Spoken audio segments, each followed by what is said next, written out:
So, pleasant good afternoon to each and everyone. Welcome to Facts Not Fiction. Let me welcome our viewers locally, regionally, internationally. Welcome, welcome, welcome. Of course, we are just a few minutes behind, but nevertheless, we are here.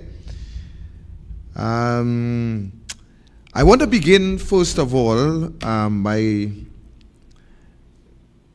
congratulating all those candidates who were successful at the screening process and who would be presented to you, the public, and Trinidad and Tobago on Monday, God's willing. So I want to say congratulations to you folks. I also want to start by dealing with an issue that I attended to in Point Fortin. So this morning we had to return to the returning officer and finalize some changes that we were instructed to make where there were a discrepancy in relation to whether it's a borough or a corporation or a borough, and when was it gazetted, and when this and when that and when the other. But nevertheless, by the instructions of the returning officer, all the candidates were able to fulfill their commitment and had their papers checked and verified, and so they are all prepared for Monday morning, where they will do, or where they will go through the final process in relation to nomination. All right, so that is out of the way. And while I was there, ladies and gentlemen, those of you who looked at Facts Not Fiction this morning, I went to the call of some residents within the Tishe village, that's within the constituency of Point Fortin. So I went to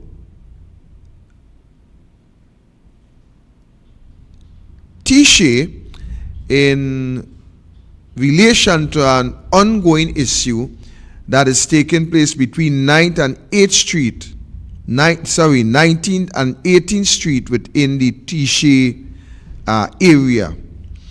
And while there, I met with a very, if I should say, a person who is very hurt and who need assistance from the authorities that be, who is charged with the responsibility to deal with these matters. So between 18th and 19th Street, there's a lady, allegedly by the name Mrs. George, who is doing horticulture. And while the program seems to be going very well, I had to interview another lady by the name of Miss Gooden and other residents who prefer not to be on camera but experience the same problem. And the problem there, ladies and gentlemen, for those of you who have not yet viewed that live that I did in Point Fortin, which is in the constituency of the People's National Movement, and the member for parliament there is one Mr. Kennedy. Now the situation there is this project that is taking place in Tishe, it is within the residential area. It is where people lived. Now, while I admire the project, there is a serious health and safety issue that the authorities need to look into. And you would have heard Ms. Gooden speaks of the number of institutions, including the member for parliament, Mr. Kennedy, the councillor for Tishe, the borough corporation, the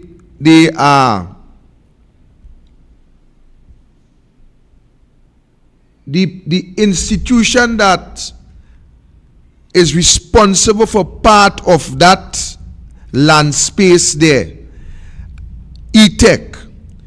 She also went to the environmental agency. I mean, that was just some of the institution that she had identified going to deal with this situation. And even while I am there with others, you can still get the stench of chemicals that is used within that project. You will get the smell of insecticide, which is very much harmful to human beings. You will get the scent of weedicide. You will also get the scent, ladies and gentlemen, of fungicide that is being used in that spread, in that area where the wind blow in any direction, and you could bear that out on the live this morning.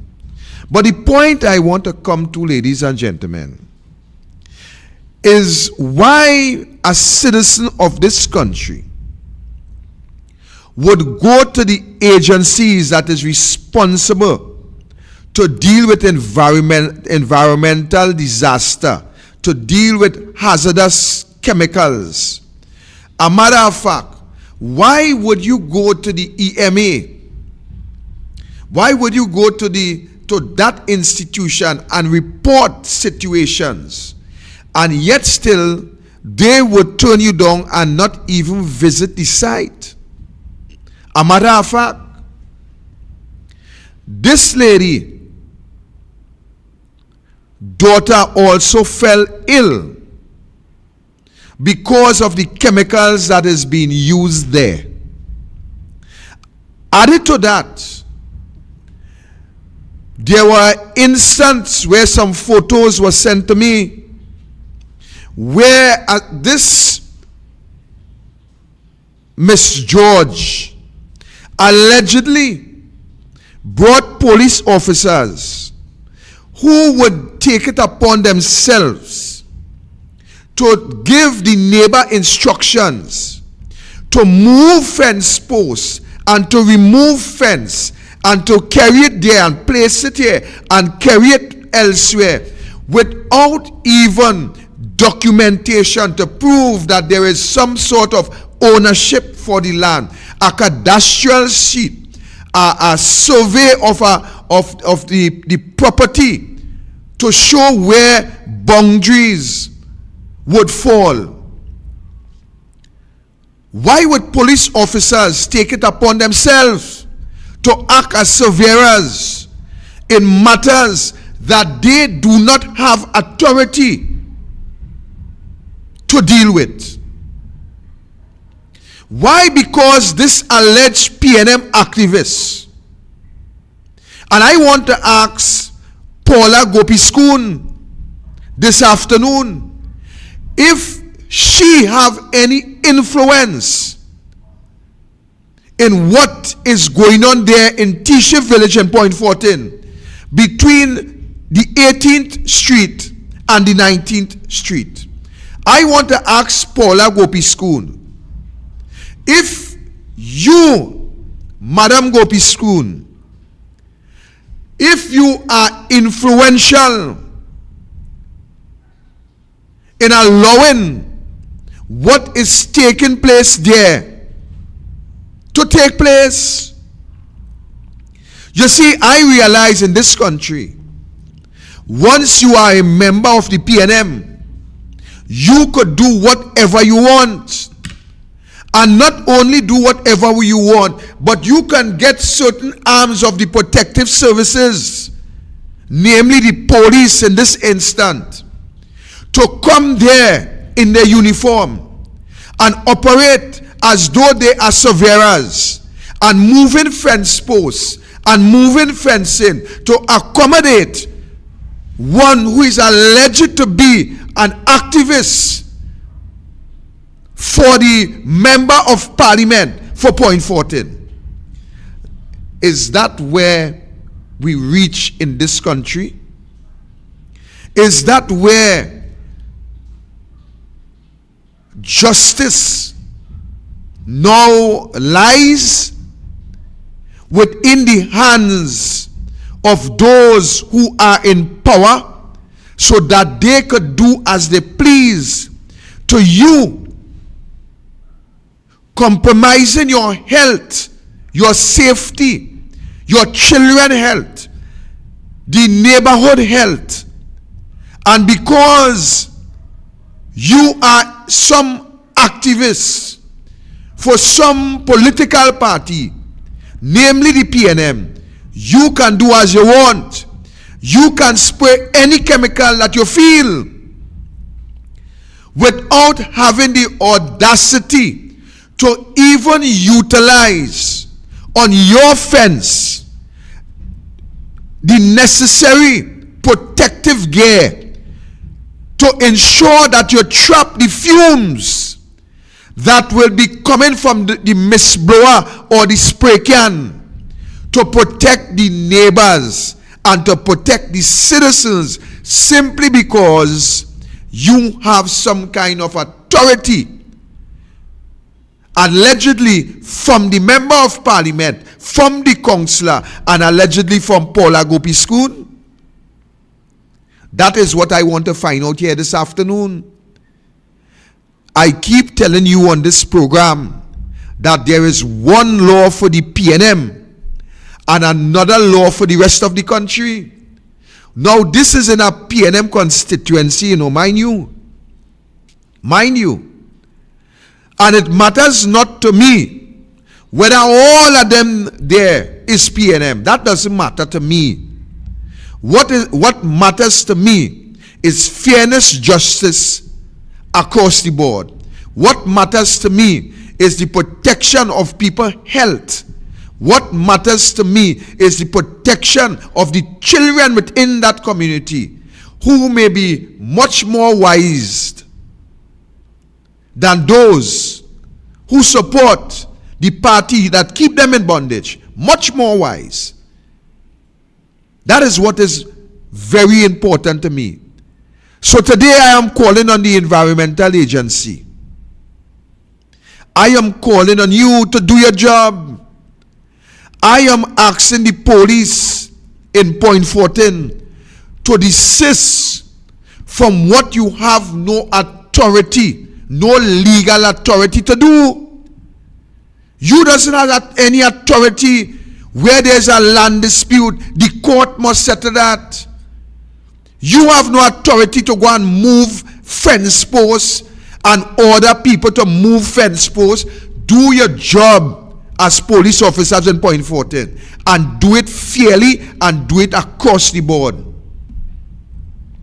It matters not to me if people have friends who is police and would get them to act outside of their jurisdiction, outside of the law, because that is a norm with the PNM. That is a norm with the PNM. The norm with the PNM is to utilize the protective services to fulfill their ambition and to fulfill their goal. We have seen people who were peacefully protesting in Woodford Square, and we saw how the police was utilized. We saw how people were brutalized with tear gas. because of instructions from the PNM and the PNM police. Don't fool yourself in this country, you know. Don't fool yourself in this country. There is police officers who would take instructions from the politician. There is allegation where a particular police officer were reporting in the diplomatic center. Reporting to whom? The politician. The politician. So don't mamagaya on yourself and feel that every time someone is arrested, it is because of a legitimate reason. There is also the political reason for people being arrested also. And this is facts. This is not old talk. This is facts. So these people in Point Fortin and Tiché who continue to suffer at the hands of all the elements, every agency that those folks went to turn a deaf ear and a blind eye to the situation down in Tiché. And I am going to call some of my friends in the media to visit that situation, because it's a serious situation. I myself do agriculture, and let me tell you something. There is insecticide that you will use, and you have to protect yourself with the full PPE just to use those insecticides. You would hear how Ms. Gooden will explain to you where the individuals who would do the spraying, whether it's by mist or whether it's by a normal spray can, how they would protect themselves from head to toe to utilize these chemicals without any, ladies and gentlemen, care for the safety of others who live next door at chain link wire. Chain link wire fence the perimeter of the person that is doing the project. Not even polythene, big word for plastic, not even plastic running along the sides of the fence when they are using these dangerous chemicals that will cause throat infection, chemicals that will cause lung cancer, chemicals that will interfere with the brain. Not even some polythene, some plastic on the fence to protect the interests, the health of the citizens right round that perimeter. That is just to the back of the Point Fortin Hospital. Mist is a deadly thing. Mist with high wind when you're using those mist blower could take those mist hundreds upon hundreds of meters from where you're using it. You could spray some chemicals here, some weedicide here, and once the breeze is strong enough, 200-300 meters, you can see the effects on the grass. And I am talking from experience. You can see the effects of a mist blower with weedicide. You can see that effect far, far, far away. Much less when you are spraying these dangerous chemicals, where the manufacturing prescribe that you wear full PPE, you protect your nostril, your mouth. If that chemical touch any part, they recommend that gloves be used to handle those chemicals. Just to open the bottle and to remove the safety cap. They tell you not to inhale. They tell you if chemical should touch your eyes or any part of your body, what should be done immediately. And if there's any form of irritation, you should contact a physician immediately. That is as to how dangerous these chemicals are. But when you are a member of the People's National Movement, you can do anything. This woman tell you on that program this morning, she went to every authority, she went to every institution, and today not one person from the EMA, not one person from the health department in the Point Fortin Borough Corporation. You will hear Ms. Gooden tell you that she went and see the member of parliament, the MP.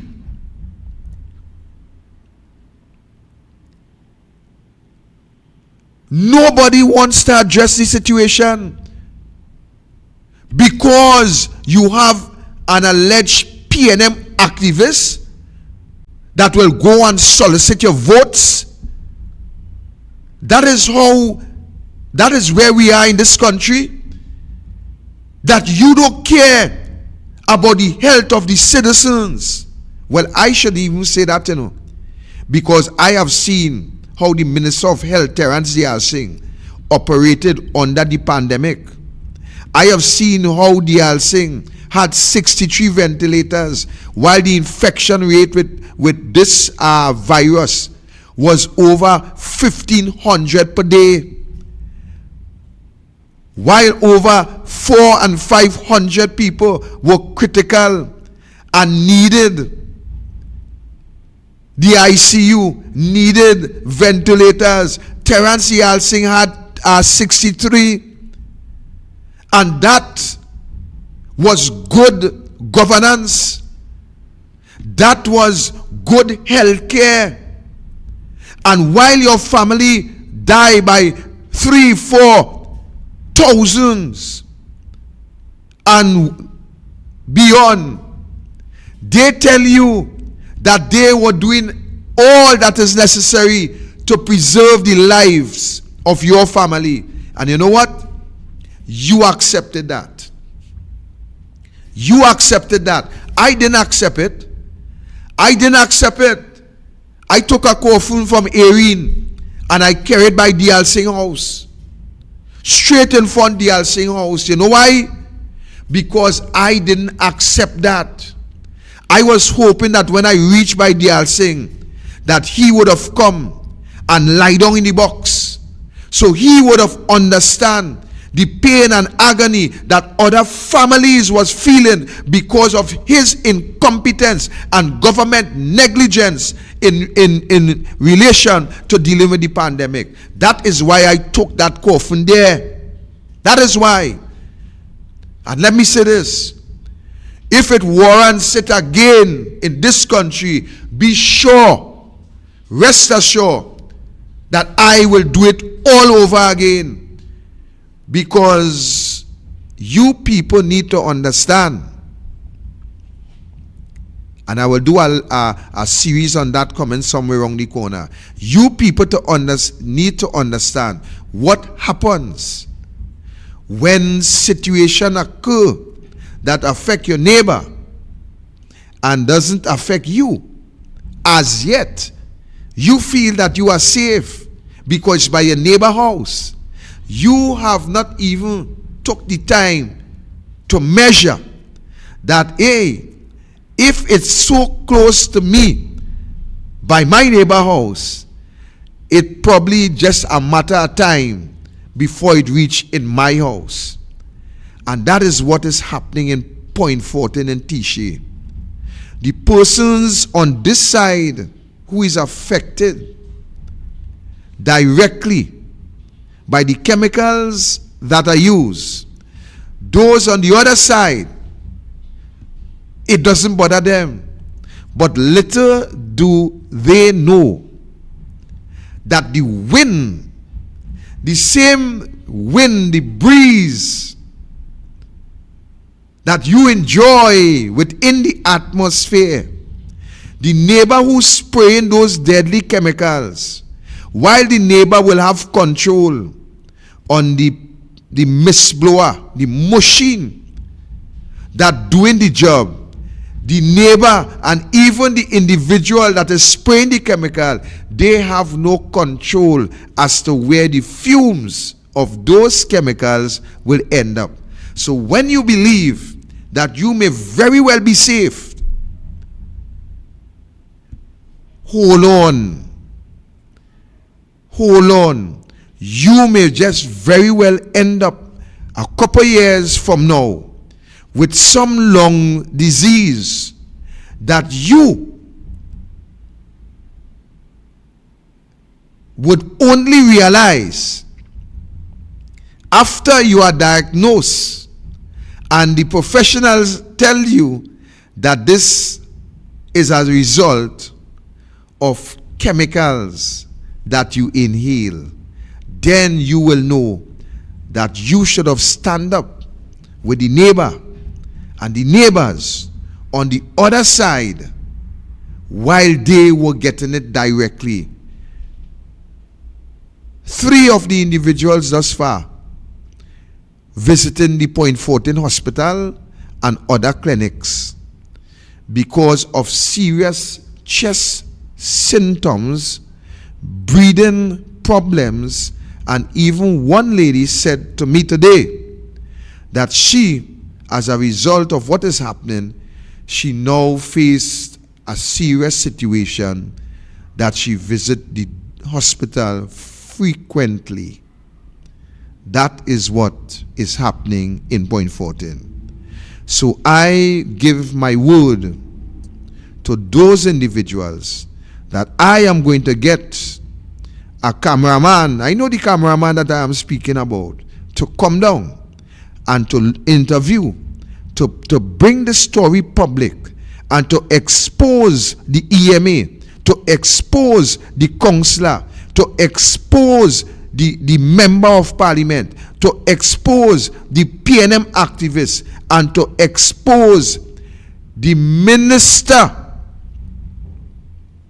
that she went to, who tell her that, look, I have no control over that.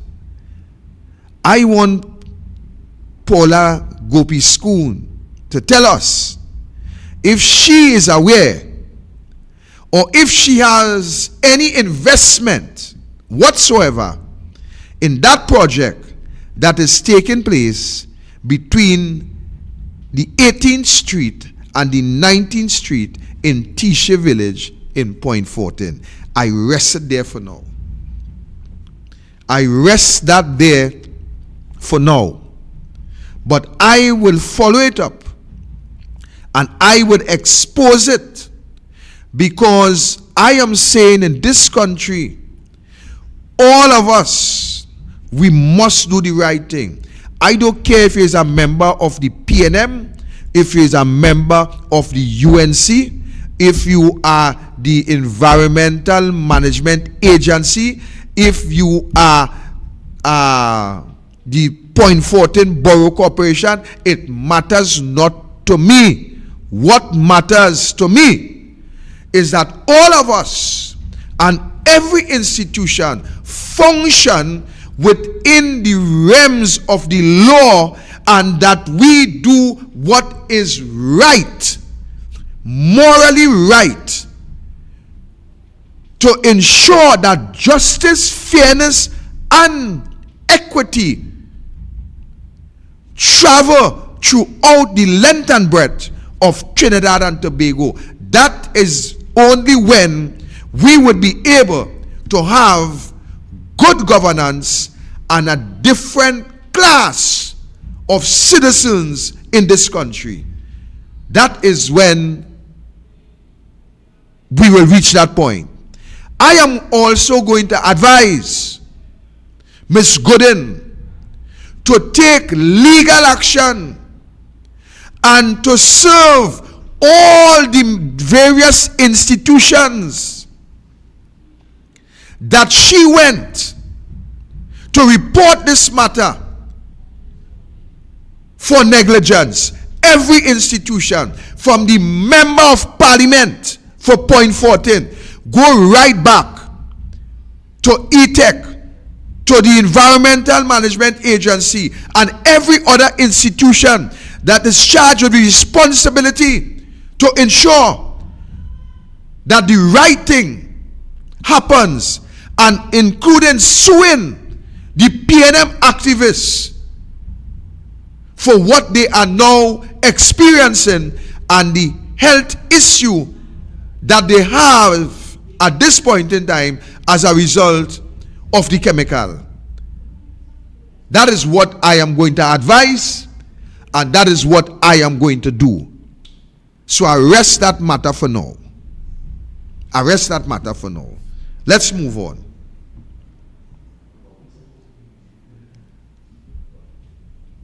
I want to move on, ladies and gentlemen. I want to move on. But before I move on, I've seen some attorneys entering the studio. I've seen some attorneys entering the studio, about 3 of them enter the studio. And I will have to go back to this topic in a little bit. I will go back to this topic. Let us settle in. I know for sure one will be coming up to the head table. So let me allow these attorneys to settle in. And I will come back to that issue. But I want to call on Fali. Oh, Fali. What going on in Tobago there, Fali, boy? Oh, Victor. Well, I've seen some attorneys again walking in here. Live from the Privy Council, boy. Live from the Privy Council, the whole Privy Council team. I see them inside the studio here. So, let me just give them a brief synopsis as to what I was saying just now. Attorneys, there's a situation in Point 14 that I visited today where there's horticulture going on within the neighborhood, houses right around. Now, chemicals are being used, weedicides, insecticides, pesticide, everything. Fungicide is being used.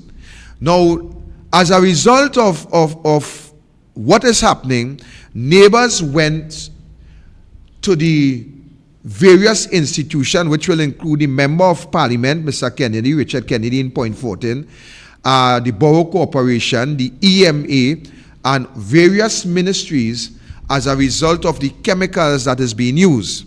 Now we found ourselves in a position where people have to seek medical attention for lung issues and breathing issues.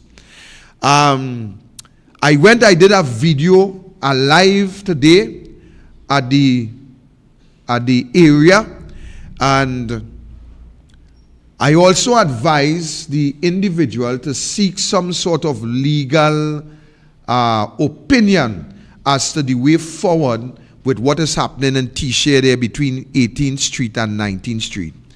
And to date, as I said before,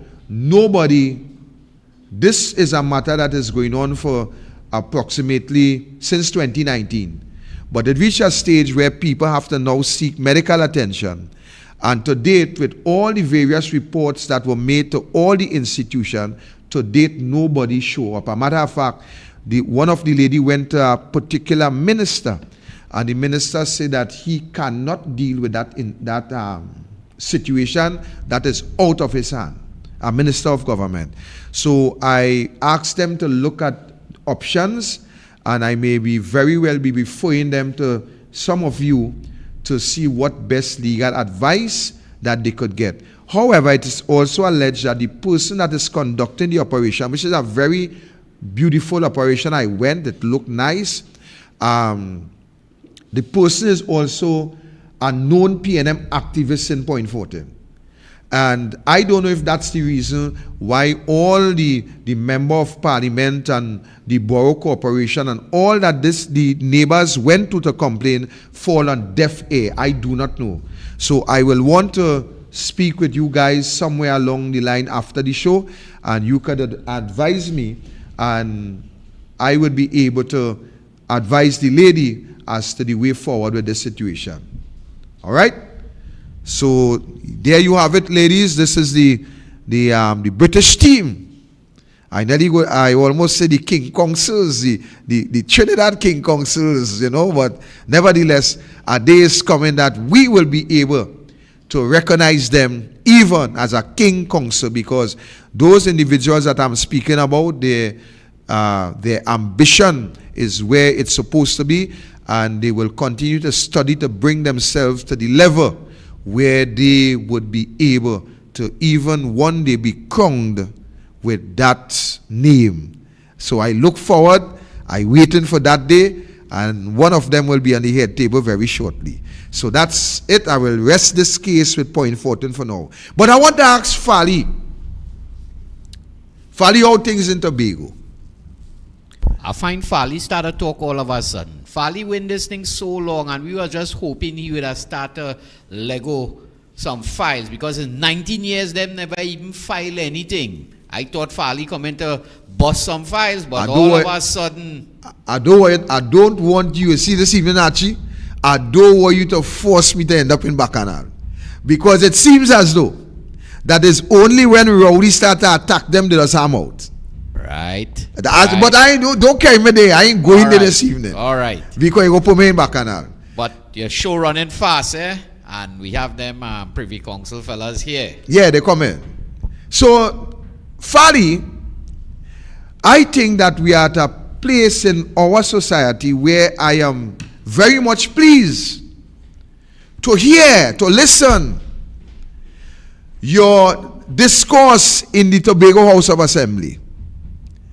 And I'm also pleased to know that you have reported the matter to the Fraud Squad, to the Anti-Corruption Bureau, to the Director of Public Prosecution, and to the other agencies that these files would have gone. But while we're on that, I want to ask Keith Christopher Rowley. Actually asking some questions here tonight, right?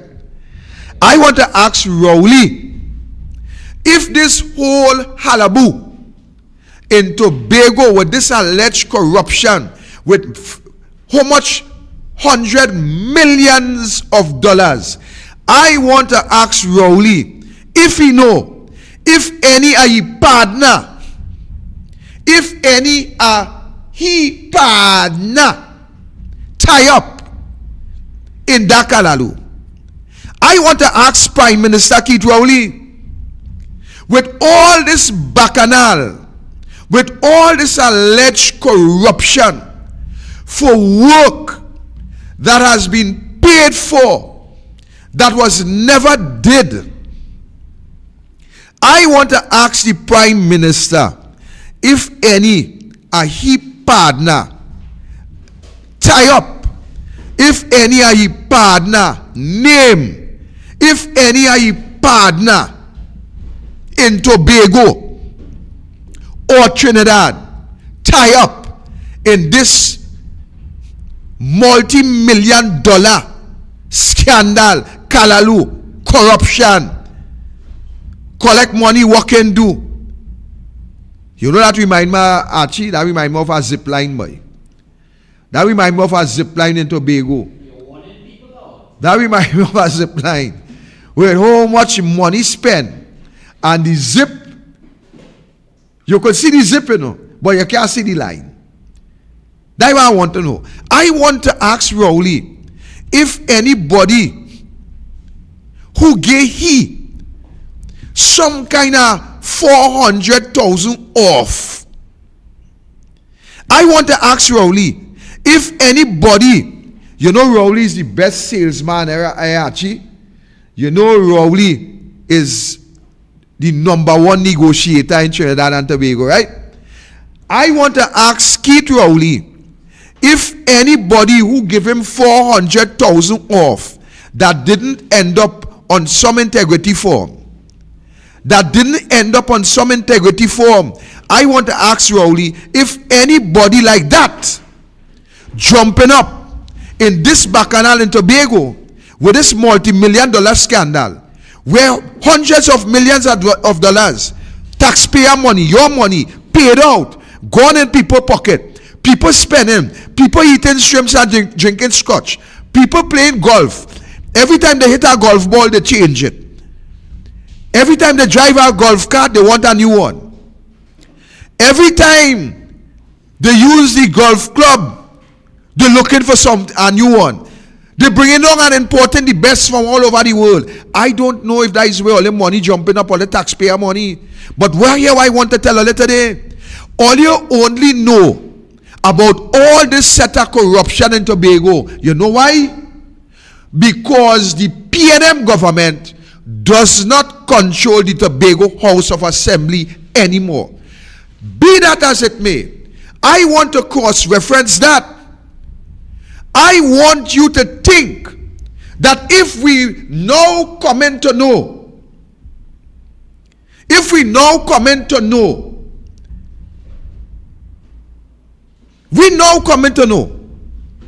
that all these things occurred under the PNM in Tobago,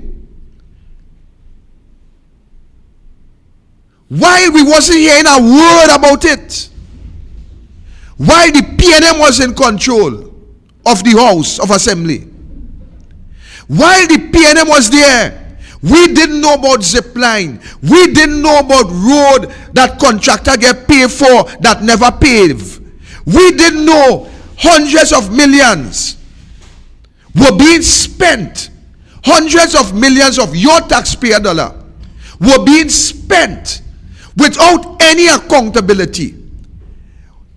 Things were procuring without procurement.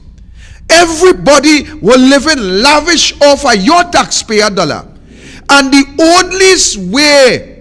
only way we know is because the government of the Tobago House of Assembly does not exist anymore, which was the PNM.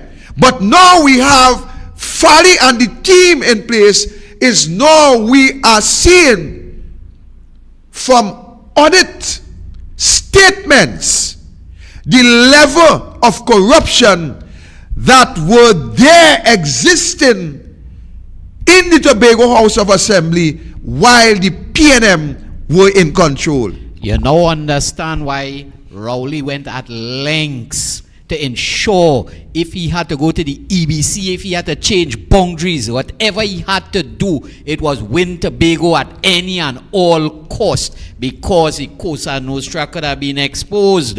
I even want you carry me there yet because I'm coming there. I'm right there coming there, but I want to go there yet. I want to build some more before I reach there, Archie. I want you, the people of Trinidad and Tobago, to understand the significance of what is happening while the PNM was in control. So all these level of alleged corruption took place.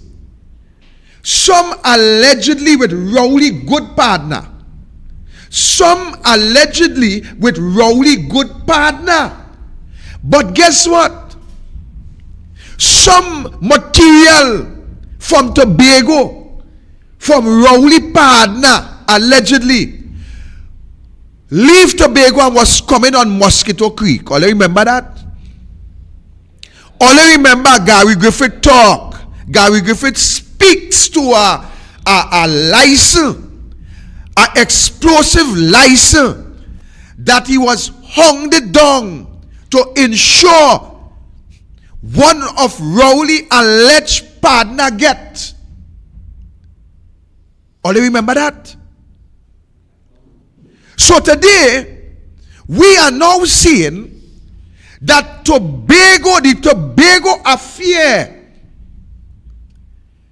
Tobago affair, the level of alleged corruption by the evidence that is before us from those audits, those financial audits that would have take place under a new regime.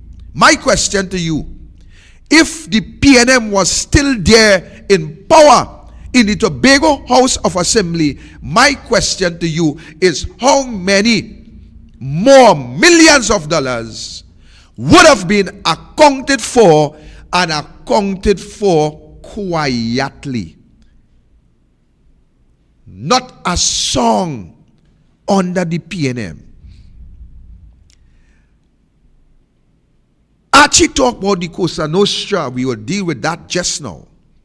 But I want you, the people, to know, as I invite my good friend, my attorney, one of the attorneys that just returned from England, who went at length to deal, to assist with the sedition matter, that is none other than Mr. Kyle Taklal Singh, attorney at law, my good friend, my brother. Let's welcome Kyle back here. Well done, my brother, and congratulations. So I'm coming to you in just a sec, Kyle. So I am saying today, if the government of the Tobago House of Assembly did not change, what would have been the status with all these millions of dollars according to the audited financial statements that now come in to the forefront? What would have been the position? Would you, the country, know what was happening? There's a Greek word that they call gnosko, and that Greek word simply refers to people getting to know something. Another word that is called ora, which means to know intimate. The only person have that authority to know that way is the Creator. All of us could only gnosko, come to know the truth about things. And that is what is revealing in the Tobago House of Assembly, because the government of the Tobago House of Assembly changed. My question to you is, how long before the government of Trinidad changed? How long the central government, how long the Rowley administration would remain in office where you, the people of the country, would not know the level of corruption that is taking place right under your nose? So Rowley, my question again, is there any of your partner, is there anybody who in some kind of farm coalition, is there anybody who selling meat to Barbados? Is there anybody who does play a golf with you? Is there anybody who give you some 400,000 off as a gift, while the Integrity in Public Life Act tell you that you can receive that substantial amount as a gift? Is there any one of your partner, Keith Rowley, tie up in that? That's my question. Is there any one of your people tie up in that? So we wait to see. Because Fali is saying that he is taking the advice that he received from attorneys to ensure that the matter does not come to the forefront where we could speak about pre-public what? Pre-trial adversity. Pre-trial adversity. And that is what I respect. Publicity. And that is why I just playing around here. Because I'm playing around, but I want Trinidad and Tobago to know. If we uncover in this now, because the PNM moved from the Tobago House of Assembly, what would we uncover when the Keith Rowley administration moved from being in charge of central government? I want to leave that there for now. I want to welcome my good friend, my brother, my lawyer, my everything. Well, let me correct that. Let me correct that everything, because I know when I say me everything, Archie don't start to watch me funny just so. Archie done started watch when I say me everything, Archie watch me just so. Me everything else except that line Archie. So you not to watch me no more, right Archie? Because Kyle is not a half a man. Kyle is a real man. You get Archie jealous. Yeah. Kyle is a real man. And Victor Roberts, I is not a quarter man. I is a real man. So don't watch when I say Kyle is me everything, right? Right. So let me come back. So, my friend, if you would permit me to switch the conversation a little bit, and for you to give us some synopsis as to your journey to England, and what you could share with us, we will appreciate. What you cannot share, we'll appreciate, because we know, we learned from Rowley. Rowley, every time Rowley got a deal somewhere, he come back and he tell we that there's a code of secrecy in the contract. And we can't reveal it, because if we reveal it, we in problem. So I don't know if you come back from England with a code of secrecy, right? I don't know. No, sedition is a matter of public record now. Right. As you know, there are laws in Trinidad and Tobago which outlaw what is termed as seditious speech. What precisely is seditious speech? Nobody knows. It talks about causing disaffection and ill will towards the government. Who knows what that could be? And that's one of the complaints we have with the sedition law. In many other countries around the world, the sedition laws have been either abolished or reformed. Right now in India, the Supreme Court of India is actually considering whether their sedition laws are lawful or not. We filed a case in Trinidad and Tobago. It was upheld at the High Court before Justice C. Prasad. The matter was overturned by the Court of Appeal. The Court of Appeal saying that the Sedition Act was constitutional. And we have appealed to the Privy Council. The hearing of the Privy Council, in my view, went well, but we don't want to comment too much about an active case. Right. I feel positive about it. It is my view, regardless of whether or not the Privy Council strikes it down or not, it is certainly my view that the Sedition Act has no place in a modern democratic society. It has no place in a society that respects free speech and free political debate, and therefore, in whether or not the court decides to strike it down, I think Trinidad and Tobago should seriously consider whether or not you have or you should have sedition law, whether or not you should replace the sedition law with other pieces of legislation. See, Archie trying to adjust it. Yes, go off here. Right. Right. So I will watch him, but when I'm ready to talk, I'll turn back. You'll turn back, right? Yeah. So in essence, the country now awaits with bated breath what is the ruling of the Privy Council on sedition law. One of the peculiar evils of the sedition law in Trinidad and Tobago is that around the world, especially in England, when sedition existed in England, you could only be charged with sedition if your speech could cause violence or harm. So if I said very offensive words, whatever the offensive words is, but I went on to say that we should riot or we should destroy or that person should be hurt, then that was a sedition charge. And you could be charged for sedition because you are encouraging violence, riotous behavior, or harm on persons. Right. Hold your thought. Yeah. Actually, I wanted to find a clip with Julia Davy for me that I wanted to play. I'll tell you when. Not yet. Go ahead, guys. Right. Now, the problem is that the law in Trinidad and Tobago does not require harm or ill will or disaffection. It simply says that if you say things which cause... the law in Trinidad and Tobago does not require violence or harm. In Trinidad and Tobago, as currently framed, if you simply speak and it causes ill will or disaffection against the government with a few other things, you could be charged with sedition, and that is the problem. Who determines that? And that's the problem. We don't know. From policeman to policeman, different things could play. Things could vary. Whatever factors upset you on the day could vary. People's feelings are arbitrary, and therefore that is why we say the law is not certain. It fails for legal certainty, but in any event, it is a law that is incompatible with a sovereign democratic state. I remember that on as recently, and I'm going to deal with that very soon. There is 2 landslides on the SS Erin Road, in proximity of about 100 meters, right? 2 collapse, and I on a protest where the villagers protest, I did a video, and I said, Rohan Sinanan, I am giving you 2 weeks to address this situation, or else.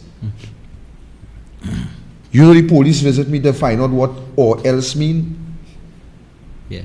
They visit me to find out what or else mean. Yeah. And I mean, I say that to say this.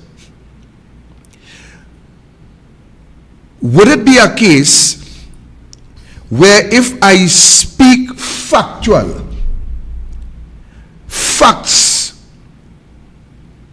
that the government in some way felt offended?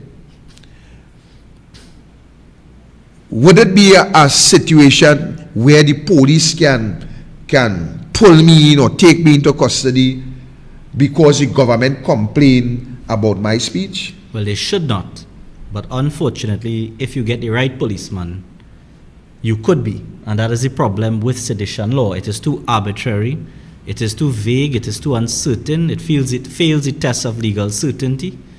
It is also incompatible with a sovereign democratic state. And I mean, for your viewers who want to look at it, it's going to be replayed on Jagrati at 6:30 in the afternoon. Instead of my usual show, it is going to be replayed live on TV.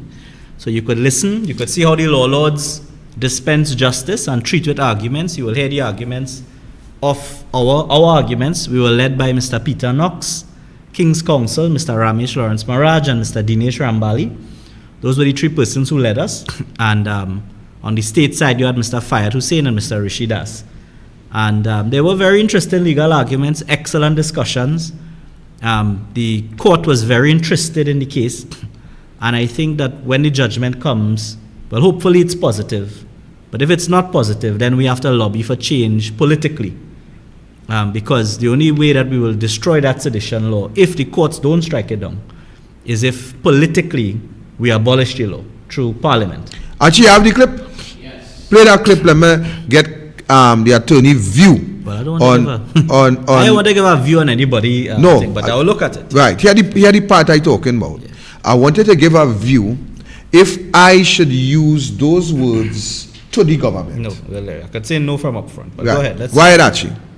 Say that PNM do nothing for Indians in this country. I live in this country and I know PNM do for Indians more than they do for Africans. Because I live in this country when Indian people was walking around wearing sari and sapat. A lion?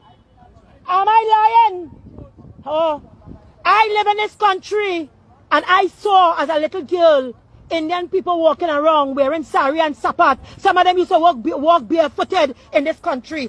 I live in this country when Indian people used to have lice running out of their head. Am I lying? Am I lying? Oh. What we really need to tell them is how their mother made them. That's what we really need to tell them. But you see, there are a lot of people in this country still playing games. We're supposed to be taking it to them. We're supposed to jump over the fence, run up inside of the house, hold them, and deal with them seriously. But no, we're getting ticks in this country. Right. So if I should make a statement and say, let us run up in the parliament and hold them and deal with them seriously. Well, apart from sedition, there are several other offenses that the police should be investigating. Inciting violence, using threatening and abusive language, potentially riotous behavior, conspiracy to commit a criminal offense, all of those offenses. So you don't need sedition to deal with that. But yes, I suppose that could draw an investigation and charge of sedition as well. In my respectful view, different lawyers may have different views. But the point of it is that there is a limit to free speech. We know there's a limit to free speech. As long as you do not incite violence or harm to other individuals, you should be able to say what you want to say. You Right. should be able to criticize the government as harsh as you want to say it. And I could put it no better.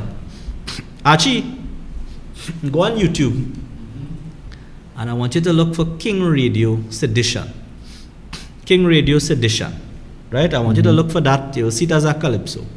And maybe we could play a few lines of that. It's not a long video. But Of course we can. it was so interesting that Mr. Maraj, you know, one of the things you have to do in the Privy Council is because people criticize the Privy Council because they say it's, you know, white men sitting in a foreign country. But two things I'd say to that. This is the first occasion, our hearing was the first occasion that a non-white person sat as a Privy Councillor. Well, as a Privy Councillor in an appeal to the sedition. In the person of Mr. Rabinder Singh, turban wearing Indian, of Indian origin, sat as a law lord to hear our case. Secondly, one of the things that you do with the Privy Council is you try to give them local context, because they give deference to local context. You see, the Privy Council is interested in law, but sometimes the law has to be flavored with what is the local context, and it was so interesting to me. One of the, I think, strategically brilliant things that Mr. Maraj did, he cited to the Privy Council Calypso. He regaled them with a Calypso, both by Sparrow and by King Radio. I don't know, you have it there, Archie? Yeah. Let's play a few lines of that so people could see.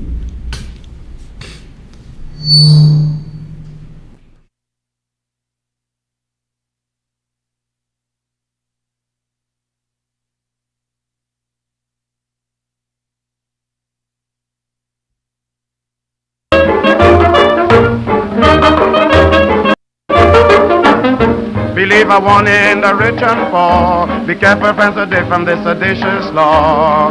Believer one in the rich and poor. Be careful, friends, today from this seditious law. If you chop with that offense, you have no evidence. They legalize and we out in a war with us. Eddie, Eddie, Eddie, yo. They legalize and we out in a war with us. They legalize and we out in a war with us.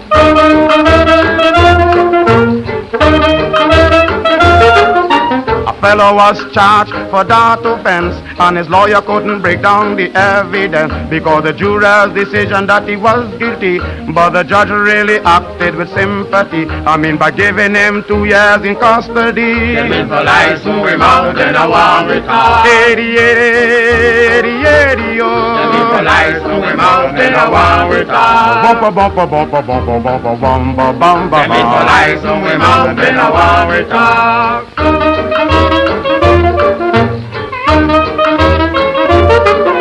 Agree with any man who's speaking for their rights, but you can't say everything what you like. There's certain things would affect the authority who has the strength and the force in this colony.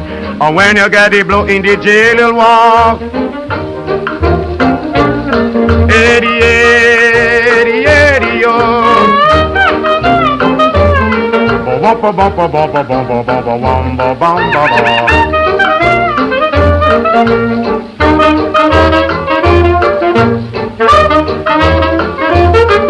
If you want to be versed in politics, I mean you got to be cocky with a lots of tricks. First you got to use a little diplomacy, mix up with... So that was a calypso in the 1940s apparently. They used, someone sung it over when you recently had some laws being passed in America, which were akin to sedition law, and someone put back the video with it. Right.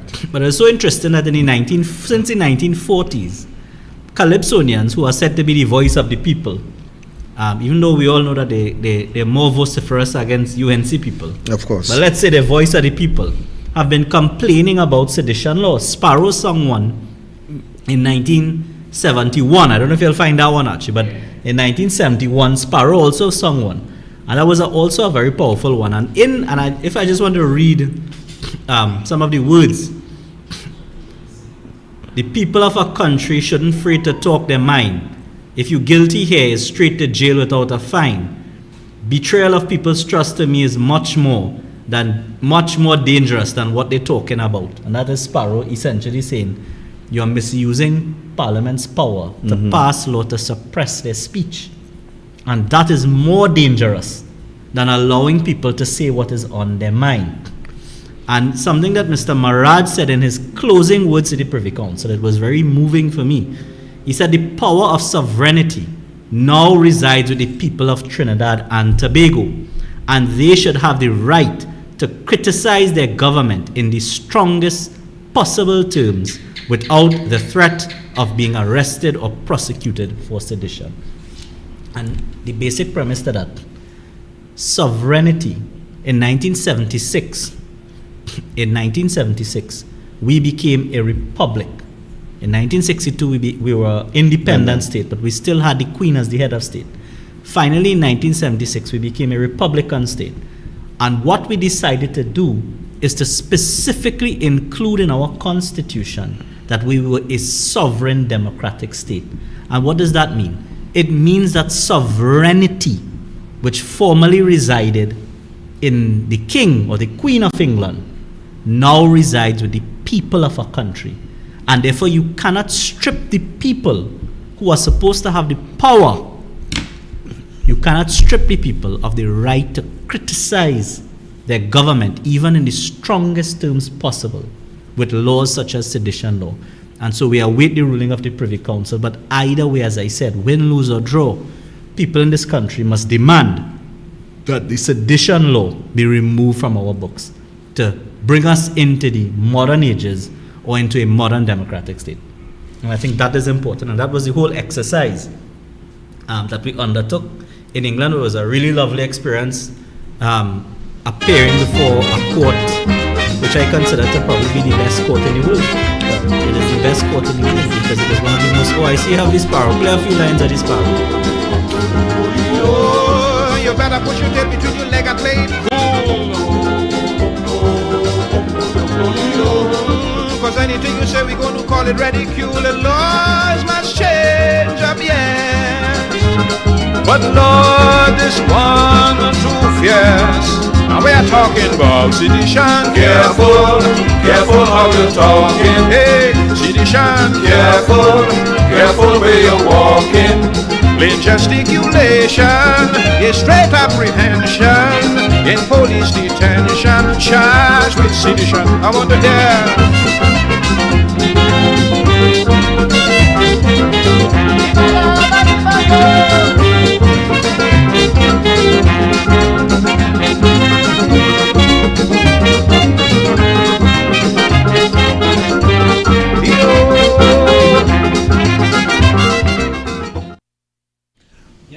So it was, as I said, it was a brilliant experience appearing in the Privy Council, looking at two brilliant lawyers present the case that initially you were involved in, because when the events happened with Mr. Sat Maraj, where they raided TV Jagrati and Radio Jagrati, and police executed search warrants twice on the premises to get a tape, something you could get from TAT if you want, right? To get a tape of the recordings. And they executed these warrants and thing. They were threatening to lock up Mr. Maraj in his old age, in his last few years of life. And you don't know what that could have deprived him of with that kind of trauma. So we ran to court with them. In those days, it was just myself, Dinesh, Stefan, one or two others that put the case together. We formulated the arguments and we filed, and then we were able to persuade Mr. Maraj, Ramesh Lawrence Maraj, who is always willing to help the downtrodden, to come on pro bono. And he has then took the case all the way to the Privy Council with us, pro bono, fighting for the rights of people and for the right to speech and to speak. So, it was an amazing experience. It's one of the reasons that I say why lawyers are so important in our country, because they have to pick up these types of cases on behalf of people and fight them when necessary. But Kyle, this brings me to another question. Why? Let me structure this question properly. Is it to say that our lords in Trinidad and Tobago, from the Court of Appeal, especially, what seems to be the problem that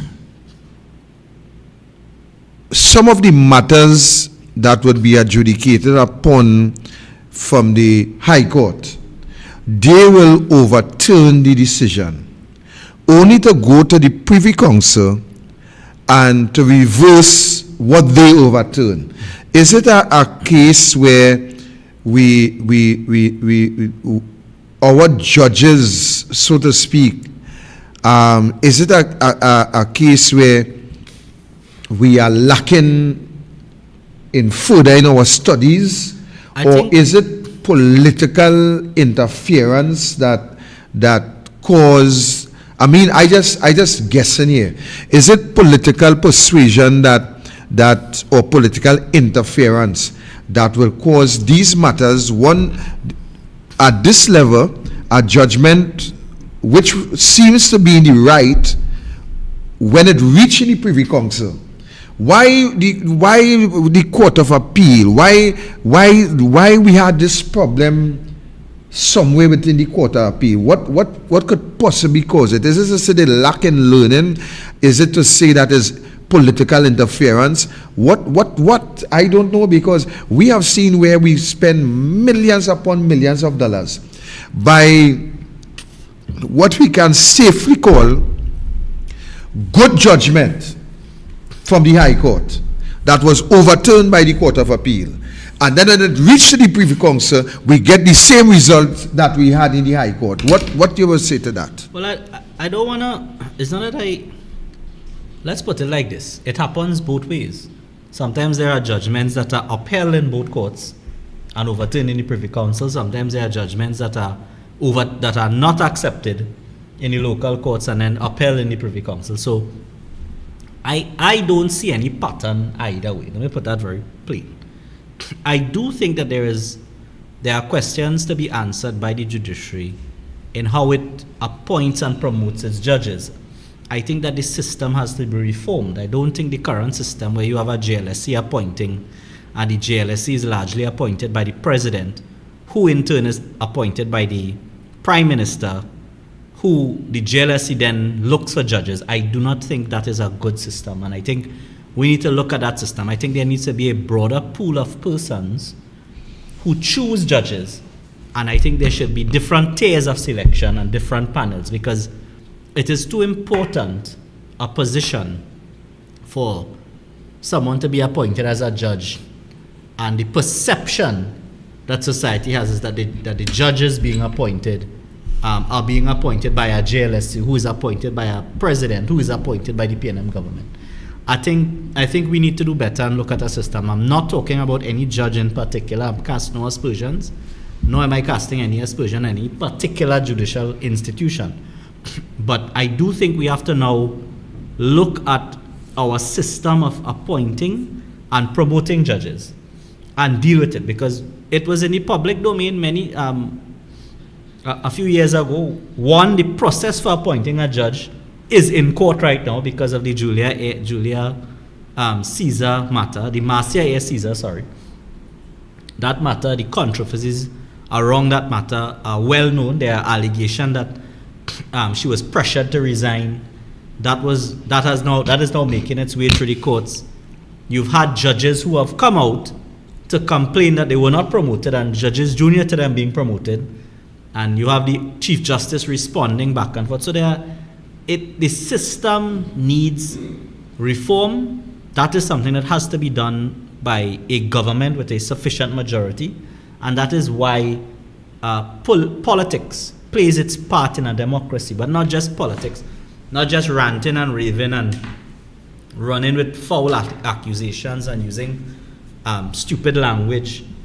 When you want responsible politics is what we need. We need people to sit, look at the problems, analyze them, come up with certain solutions, consult on them, and then come with systems that don't only serve your government but serve the society, because today you're in government, tomorrow you're in opposition, and the same harsh and oppressive laws that you might pass in government may end up working against you in opposition, right?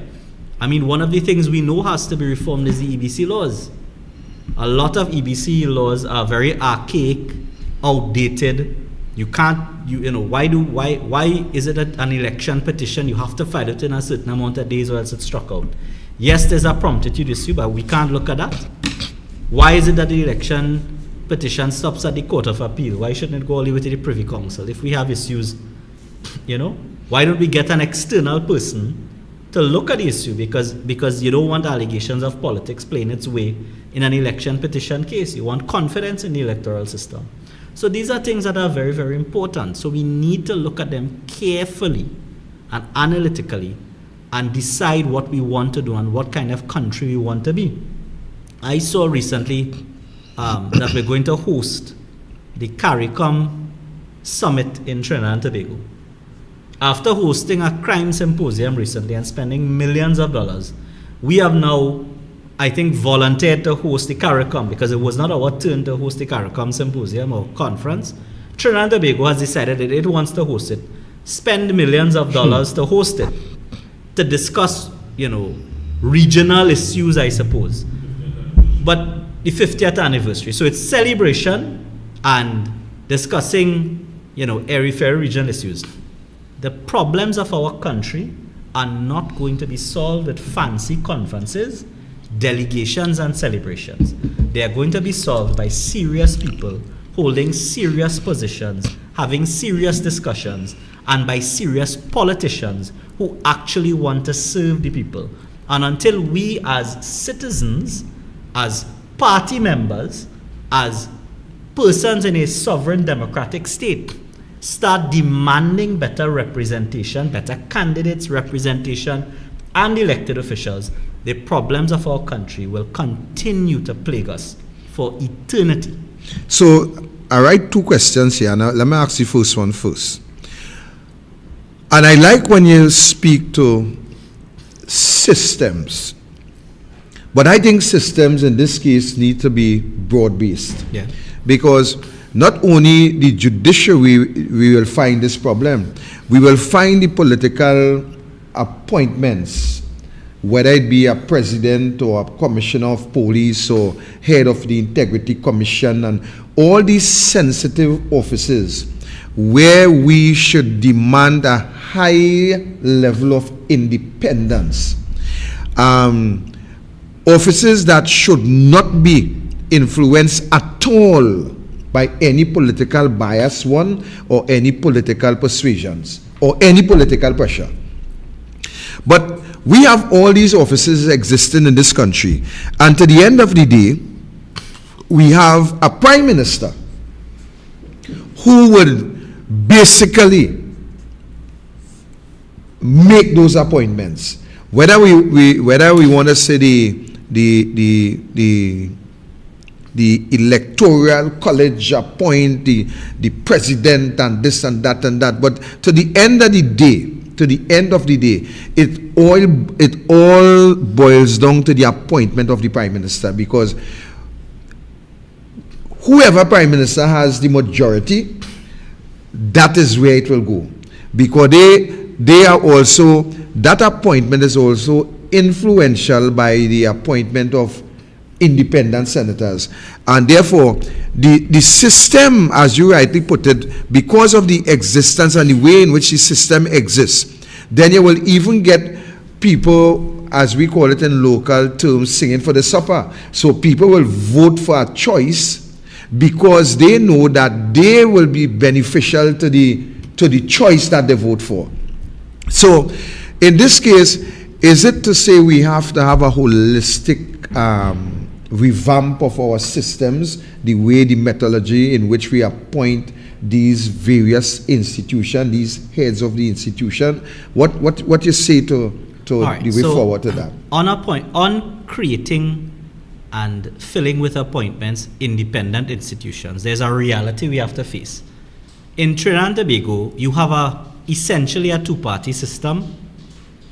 Regardless of what you put in place, the governing party is going to have influence on appointments. There is no system that you could put in place that is going to be fully insulated from government influence or government appointment. Let's put that right. That is under the system that we operate under, right? I think in any system, regardless, we aren't going to bring Martians into Trinidad and Tobago to sit and appoint people randomly or assess. There are going to be persons who are either associated with the PNM or the UNC or another party, who find themselves either A, in positions where they populate independent institutions, or B, have to choose persons to populate these institutions. What I think you need to do is to ensure that your systems have transparency. So the Americans have gone by way of what you call confirmation hearings. So that's why in the American Senate you have open confirmation hearings, where you could even ask future judges what their positions will be on cases, what their positions are on abortion, what their positions are on transgender. Yeah. And you pull it out and you have what you call full public scrutiny. And the thinking behind that is that that type of scrutiny will ensure a level of independence, because you have public pressure that will be placed on those appointments to either remove them or reject them. One remembers the appointment of Brett Kavanaugh, where he was grilled about when he was a teenager, whether he was inappropriate with a female, and all of those things came out. I think recently for another judge, you had a grilling by the right wing because the judge couldn't define what a woman was. And that played huge. But the point is, you call out these things. Now, I actually learned today that in human resource, there's something called KPI. It's called Key Performance Indicator, but human resource people now actually call it now keeping people informed. And what your system has to achieve is that you ensure that the people of a country are fully informed of the persons who are going to populate these independent institutions and take the positions to become independent and exercise their discretion independently. Actually, we will be taking any calls? No. All right, no calls today? All right, good. That's correct, Annie, so. Right. But, so be that as it may, The short point is, no system is going to be perfect. No system is going to be perfect. We have to devise a system. The current system now is bad because it literally is the prime minister, either by first or second process, appointing persons. He appoints the president, so he can appoint through the president, or he himself will appoint. That's essentially what we have now.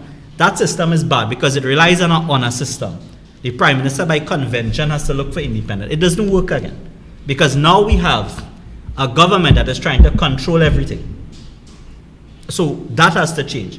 The system to deal with that is that I think we have to come with a multilateral nomination system, and you create boards. So the Law Association nominates somebody, the religious organizations, and you come up with that type of appointment body who will make these appointments and nominations. But what is always important, and this is one of the reasons I got into public law, what you call judicial review, is that your court system must be solid and independent, because any decision made by any one of these independent institutions against you can be challenged in court all the way up to the Privy Council, and you can get justice. So that is the stopgap. And that is why it is so important, I believe, that we retain the Privy Council for the time being, because we have absolute confidence that the Privy Council is above political influence. That is why it is the most independent and important institution in our country. And I have the greatest of respect, because I have appeared before the Caribbean Court of Justice before. They're very professional.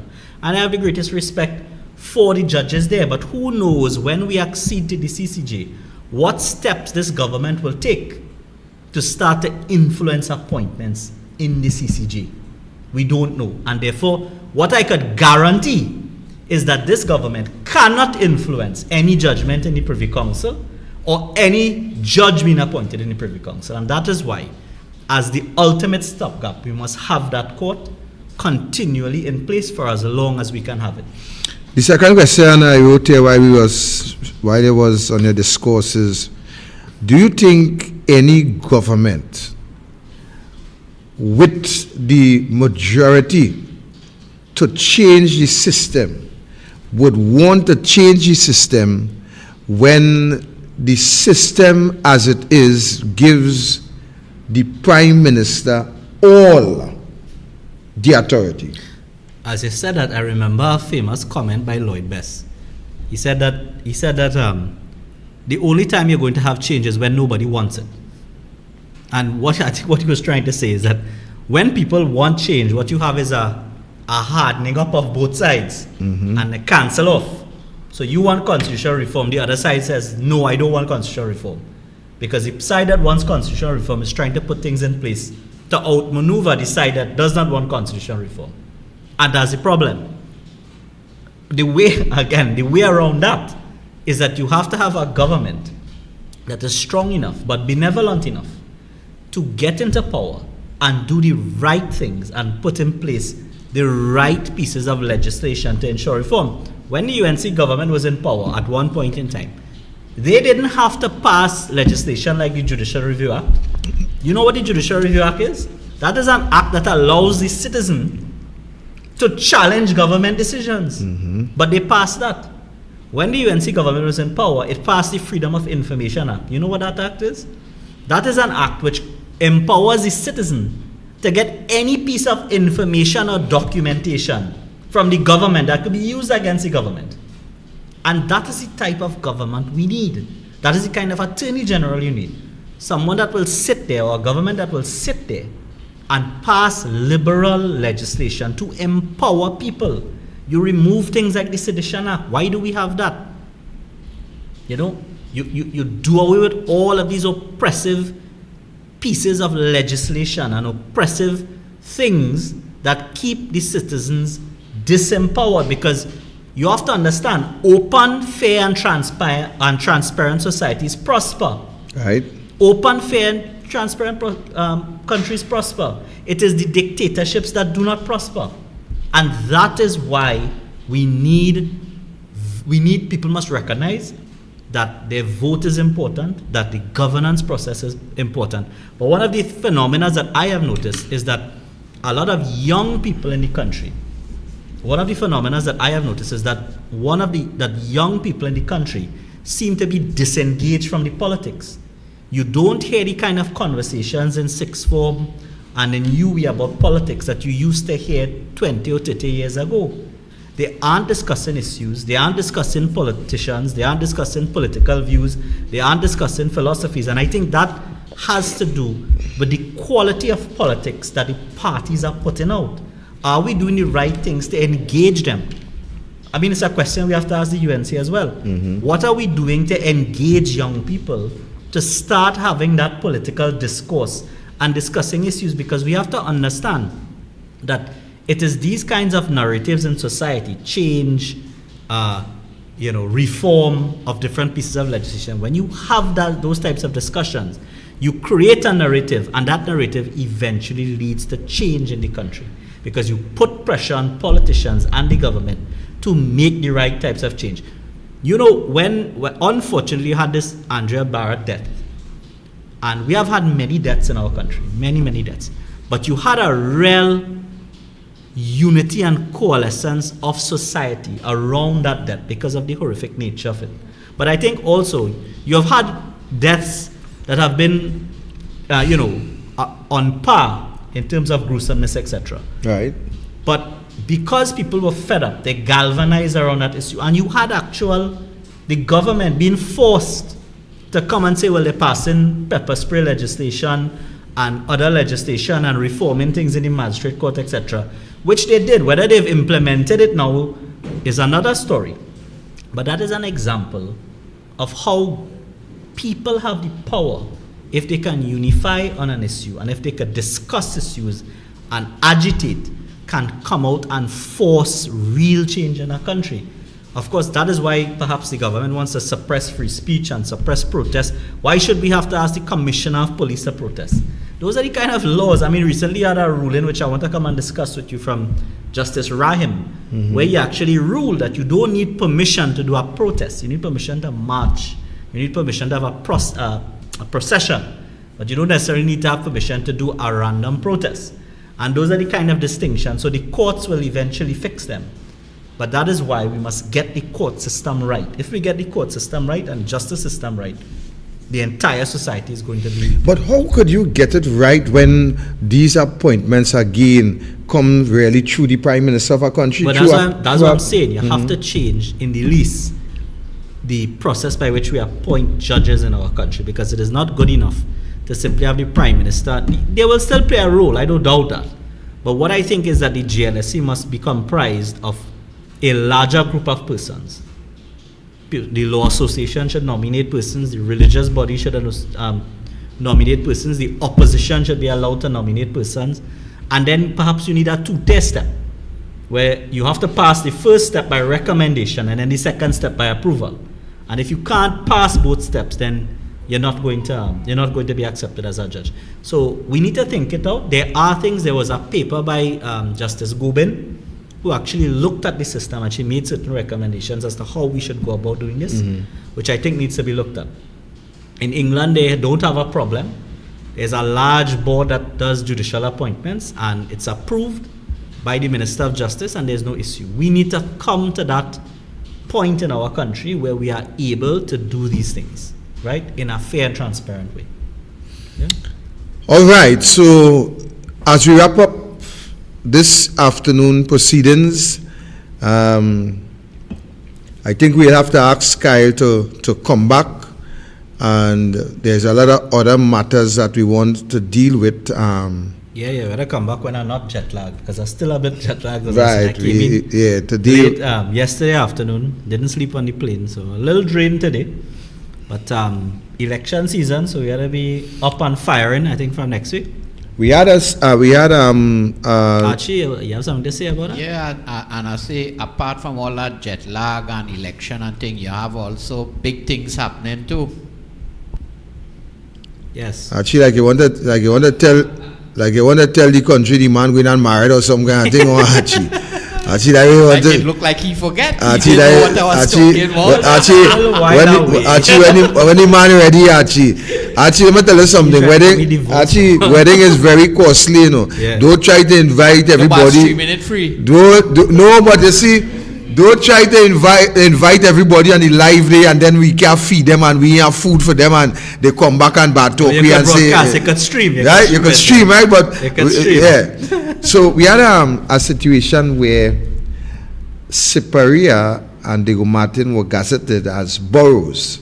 Right. And there was a situation where when we reached the returning officer, we were sent back to correct that application, right?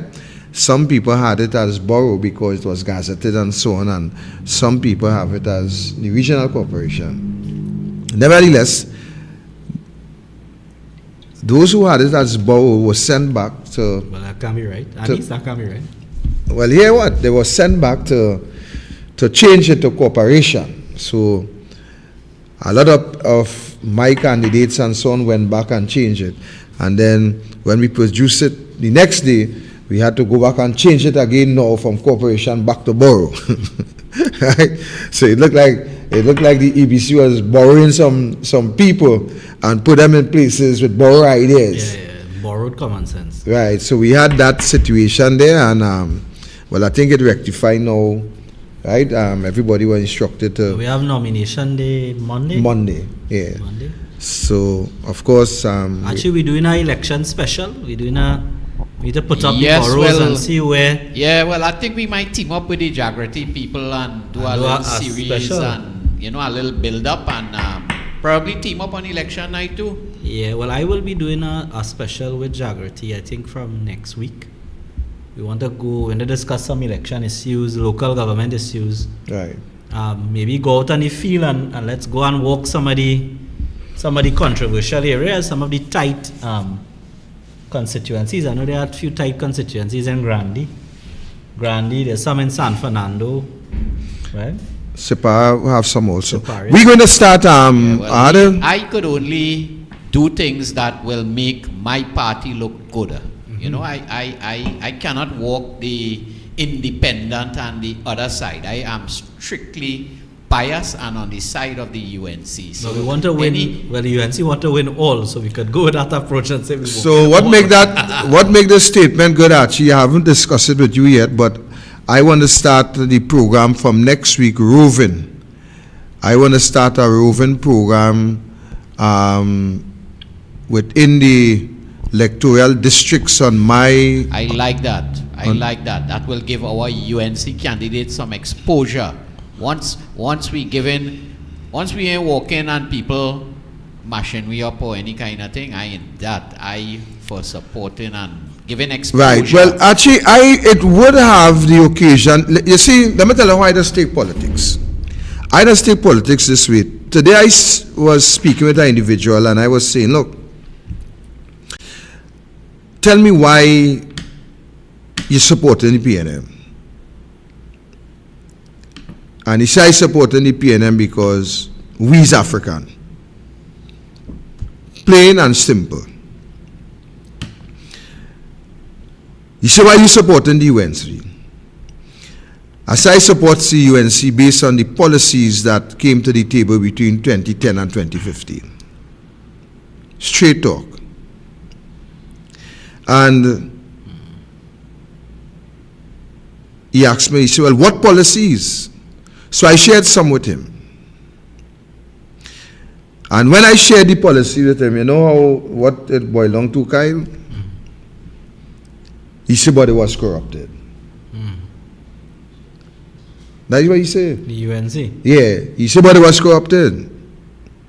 He said, I agree, you know, they build this school here, they do this down here, they build the NESC, they build the extend the hospital, the health center in Palaseco, they build the Irene community center, they build the mini, well, they extend the health center in Irene and they build the Palaseco government school, and then the Sanafora Anglican school was 80% completed in 2015 when Rowley take over. They agree with all that. Yeah. So then I asked one question. I said, okay, all right, fine. I said, but so they do all these things, but they were corrupted.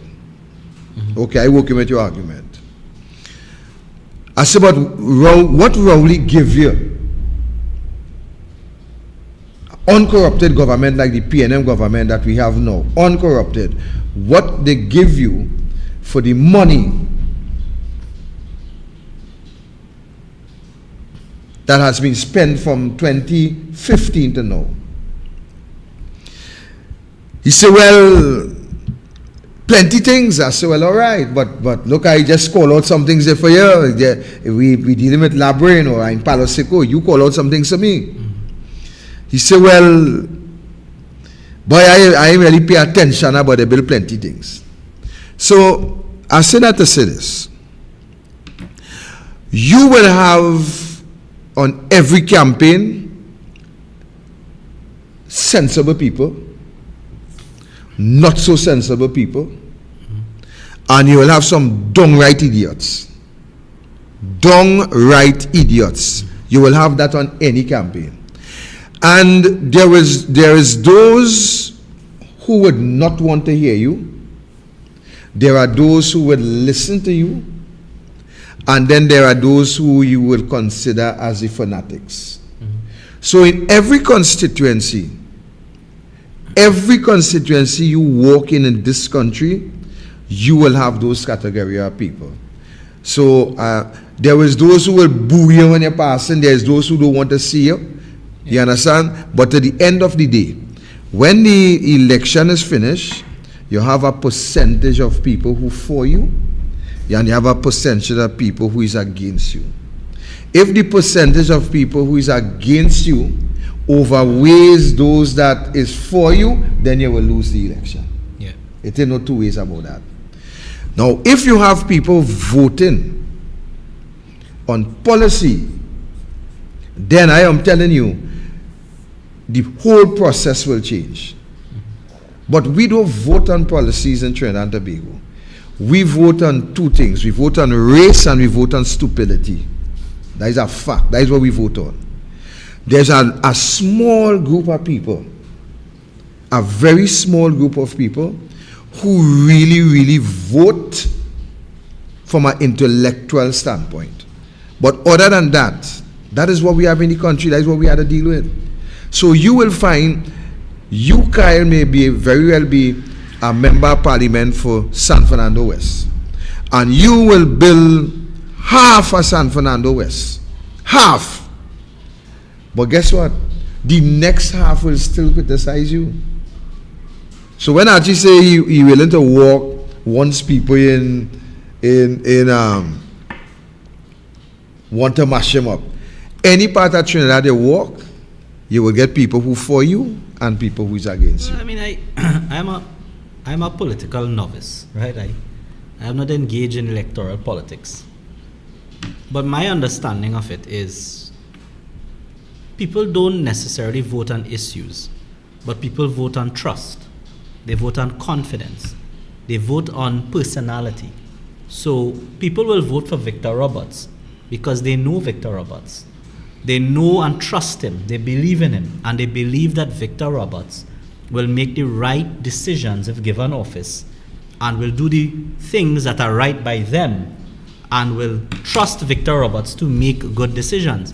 The ordinary man doesn't know about macroeconomic policy, economic diversification, what is liquidation law, what is the financial regulation law that is required. What he knows is that I look at an Attorney General like Mr. Ramesh Lawrence Maharaj or an Attorney General like Ms. Kamala Prasad Bissessa. I look at them and say, look, I trust them, I believe in them, and I think that they will pass the right legislation to ensure my well-being in a society. All of that to say is that credibility and who you are as a person is important in earning votes. You have to earn the trust of the population. And that is because, I mean, it's something my father always told me. You don't get trust, you earn it. Nobody gives you trust, you earn it. And the way you earn trust is by going out and talking to people. You have to talk to your own supporters because sometimes your own supporters are upset with you. You have to talk to the middle of the ground people because they're wary of both sides. But you also have to talk to the people who are against you because you might be able to win a few of them over. And that could spread and lead to a contagion of thought within the other side that they may end up trusting you or they may end up trusting one of your candidates. But if you project untrustworthy people and people with no credibility, then you're going to struggle. And that's why candidate selection, well, nomination day is Monday. So I think that I'm confident that the UNC will do all that it needs to do to ensure that we have the best candidates. I agree. Yeah. Any closing words? Archie, before you up? Well, we have the press conference coming up on Sunday, and the United National Congress will be having their massive launch Of and candidates. presentation of candidates on Monday, 6:30. 6:30, Naparima College, where we would see, well, I'm going to say Victor, but I know. You will see me there. Oh, you'll be there. Yes. So it's a grand, all roads lead to Naparima College, 6:30 Monday. And thereafter, most likely we may be on the road every single night. Atlantic Computers, in association with the UNC, plans to bring action every single night over the next month to the viewing public. What? As you say, we will be roving. Beautiful.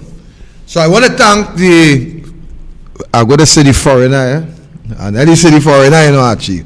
I want to thank my friend who just returned from England, and the team who went on behalf of the people of Trinidad and Tobago. And I listened all of it, and I thought that it was an excellent job. I have learned some things inside of there, and I really want to extend that appreciation to the team for a job well done. We await the decision from the law lords, and as my friends said a while ago, one way or the other, we will be moving in a positive direction in relation to getting rid of that Sedition Act. So I want to thank Attorney at Law Kyle Taklal Singh and the other attorneys who is sitting within the studio at this time.